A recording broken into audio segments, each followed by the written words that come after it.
അർപ്പണബോധമുള്ള രണ്ട് മനസ്സുകൾ ഒന്നിച്ചു ചേരുമ്പോൾ സമൂഹത്തിന് തന്നെ എത്രയോ മികച്ച നേട്ടങ്ങളാണ് അത് നൽകുക എന്നിടത്താണ് നമ്മൾ ഇന്നലെ പറഞ്ഞു നിർത്തിയത്.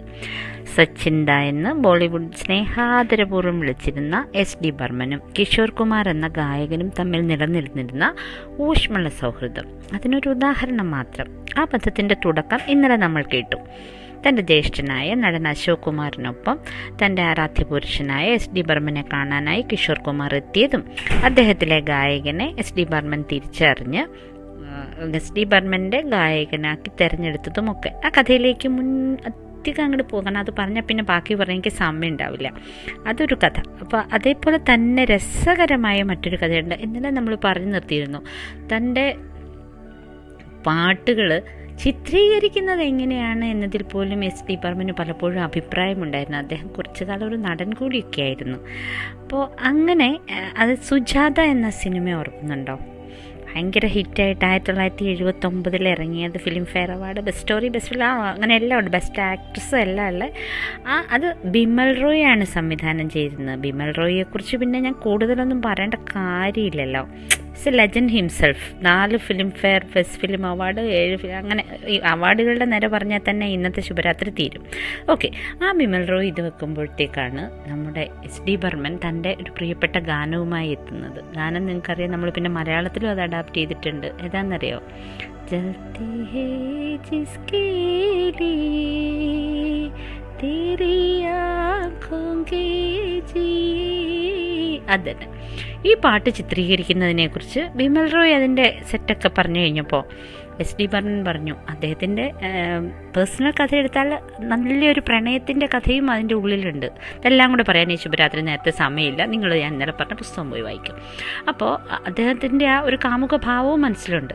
അപ്പോൾ SD ബർമൻ ബിമൽ റോയുടെ അടുത്ത് പറഞ്ഞു, ഇത് നമുക്ക് എങ്ങനെ ചിത്രീകരിക്കാമെന്നറിയോ? അത് ഫോണിലൂടെ സുനിൽ ദത്ത് നായകൻ നൂതൻ നായികയ്ക്ക് പാടിക്കൊടുക്കുന്നതായിട്ട് ചിത്രീകരിക്കുന്നു. ബിമൽ റോയ് ഒരു നോട്ടം എന്തോന്ന് എന്നുള്ള മട്ടിൽ. അതിന് മുമ്പൊക്കെ എപ്പോഴും ഏതെങ്കിലും പാർക്കിൽ കൂടി നടക്കുക, പ്രണയം, അങ്ങനെയൊക്കെയല്ലേ. ഇത് വെറുതെ ഫോണിൽ കൂടി നായകൻ പാടിക്കൊടുക്കുന്ന ഇത്രയും നല്ലൊരു പാട്ടോ എന്നുള്ള മട്ടിൽ. അപ്പോൾ SD ബർമൻ തിരിച്ചു ചോദിച്ചത്രേ, നിങ്ങളൊരു സംവിധായകനൊക്കെയാണ്, പക്ഷെ നിങ്ങൾ എന്തെങ്കിലും പ്രേമിച്ചിട്ടുണ്ടോ, വല്ല വിവരമുണ്ടോ? ഏതായാലും നമ്മുടെ SD ബർമൻ പറഞ്ഞതുപോലെ തന്നെ അദ്ദേഹം അത് ചിത്രീകരിച്ചു. പാട്ട് സൂപ്പർ ഹിറ്റായി. നമുക്കിനി തിരിച്ച് നമ്മുടെ കിഷോർ കുമാർ ബന്ധത്തിലേക്ക് വരാം. ഇനി അതിനകത്ത് നമുക്ക് തന്നെ അറിയാം, രാജേഷ് ഖന്നയുടെ സ്വരമായിട്ടാണ് കിഷോർ കുമാർ ഏറ്റവും കൂടുതൽ ജനസമ്മതി നേടിയത്. അതങ്ങനെ ആകാനായിട്ടുണ്ടല്ലോ, ശരിക്കും SD ബർമൻ്റെ സ്നേഹത്തെക്കാൾ ഉപരി എന്നതുപോലെ അതിന് വിധിയുടെ ഒരു കടന്നേറ്റം കൂടി ഉണ്ടത്രേ. അത് ഇവിടെ വായിച്ചതാണ്.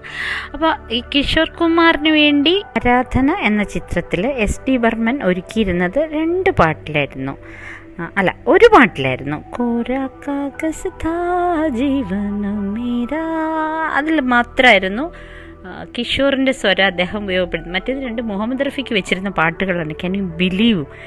രൂപ് തെരാ മസ്താന, ആ പാട്ടും മേരെ സപ്നോം കി റാണി. Can you imagine? ഇത് കിഷോർ കുമാറിൻ്റെ അല്ലാതെ മറ്റൊരാളുടെ സൗണ്ടിൽ നമുക്ക് ചിന്തിക്കാൻ പോലും വയ്യല്ലേ. എന്തായാലും SD ബർമൻ അത് മുഹമ്മദ് റഫീക്ക് വേണ്ടി വെച്ചിരുന്ന പാട്ടുകളായിരുന്നു. പക്ഷേ സഡൻലി ഇത് വെച്ചിരുന്നപ്പോഴത്തേക്ക് സച്ചിൻ ദായ്ക്ക് അസുഖമായിട്ട് കിടപ്പായി. അപ്പം അദ്ദേഹത്തിൻ്റെ മകൻ പഞ്ചം എന്നറിയ രാഹുൽ ദേവ് വർമ്മനാണ് ബാക്കി റെക്കോർഡിങ്ങിലേക്ക് വന്നത്. രാഹുൽ ദേവ് വർമ്മനാണെങ്കിൽ കിഷോർ കുമാറുമായിട്ട് SD ബർമൻ ഇവരെ രണ്ടിനും തൻ്റെ മക്കൾ. രാഹുൽ ദേവ് വർമ്മൻ ശരിക്കുള്ള മോൻ, 2ാമത്തെ മോനെന്നാണ് കിഷോർ കുമാറിനെ. ഇവർ തമ്മിൽ ഒരു അസൂയയും കുശുമ്പൊന്നും ആയിരുന്നില്ല, ഭയങ്കര സ്നേഹമായിരുന്നു. RD ബർമൻ എന്ത് ചെയ്തു? സച്ചിൻ ദാ കിടപ്പായ നേരത്ത് കിഷോർ കുമാറിനെ കൊണ്ട് ഈ 2 പാട്ടും പാടിപ്പിച്ചു. ഈ 2 പാട്ടും പഠിപ്പിച്ചു കഴിഞ്ഞപ്പോഴേക്ക് തന്നെ അത് ഭയങ്കര ഹിറ്റായി. അക്കാലത്ത് ബിനാക്ക ഗീത് മാലയിൽ ടോപ്പ് 25 വരിക എന്നുള്ളതാണ്. അത് കുറേ നാളുകളേക്ക് ടോപ്പ് 25 ഇടം പിടിച്ച ഈ 2 പാട്ടുകളും ഗാന ആസ്വാദകരുടെ ഹൃദയത്തെ തന്നെ ചേർത്ത് പിടിച്ചു. ഇനി എൻഡ് ഓഫ് ദി സ്റ്റോറിയിലേക്ക് കിടക്കാം. SD ബർമന് വളരെ അസുഖമായ ഒരു സമയം.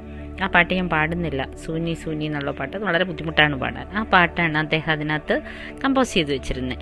പക്ഷേ റെക്കോർഡിങ്ങിന് 2 ദിവസം മുമ്പ് വയ്യ സച്ചിൻ ദായ്ക്ക്. അപ്പോൾ അവസാനം കിഷോർ കുമാർ തന്നെ പറഞ്ഞു, പ്ലീസ് അങ്ങ് ഹോസ്പിറ്റലിൽ പോകൂ, തിരിച്ചു വരുമ്പോൾ നമുക്കത് റെക്കോർഡ് ചെയ്യാം. എന്തിനാണ് ഇങ്ങനെ? ഞാനത് നന്നായി പാടിത്തരാം, അങ്ങേക്ക് ഇഷ്ടമുള്ള പോലെ പാടിത്തരാം, ഹോസ്പിറ്റലിൽ പോകാൻ പറഞ്ഞു.